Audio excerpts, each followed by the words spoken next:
Hi guys, Casey Madden here, and I'm so excited because I'm joined with Fedotowsky Mano. Hello, how are you? I'm so good, how are you? I am so great. You look incredible. Oh my gosh. You are now a mom of 2. Congratulations. I know, I can't believe it. It's like whenever I say kids, when I'm talking about my kids, I'm like, oh my God, I have 2 kids. Like I didn't say kids. Like when did this happen? Yes. Like I can't Got believe a whole complete family now. I know, it's awesome. So you said that your marriage did suffer a little bit after your second. Yeah. Now that it has been several months, how's your marriage doing now?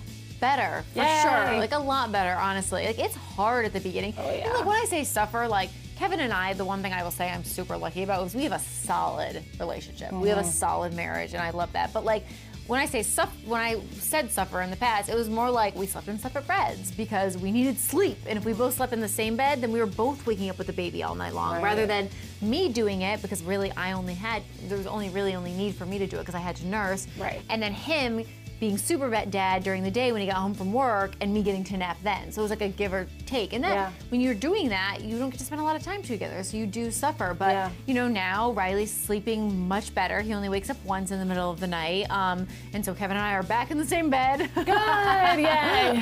Yeah, it's good. We're great and we're so lucky, and we still don't have as many date nights as we should. And I'm sure any parent out there can understand that, like, it's hard to prioritize that, but I know that we need to. But like, I feel like the one thing that really helps us bond at the end of the night, and I always Instagram story about this, is that like at the end of the night we like giggle and laugh and play. Like not just me and Kevin. Me and Kevin just don't like tickle each other and giggle. Me, Kevin, and our kids. Yeah, fun. They'll all giggle and laugh together. Yeah, and it's just like Riley gets it going and Molly gets it, and I just look at my family and I'm like, oh my gosh, I'm so lucky. I'm so lucky. I know that. Yeah. Yeah. And one of the things I love most about you is how open you are about everything. You've been open about postpartum depression, anxiety. How are you doing now? Good, good. You know, I still feel a little bit that I am not quite myself, and I think that's normal. I had a baby in the last year. Like, I actually looked at postpartum depression, and I don't think I have that. I talked to my doctor.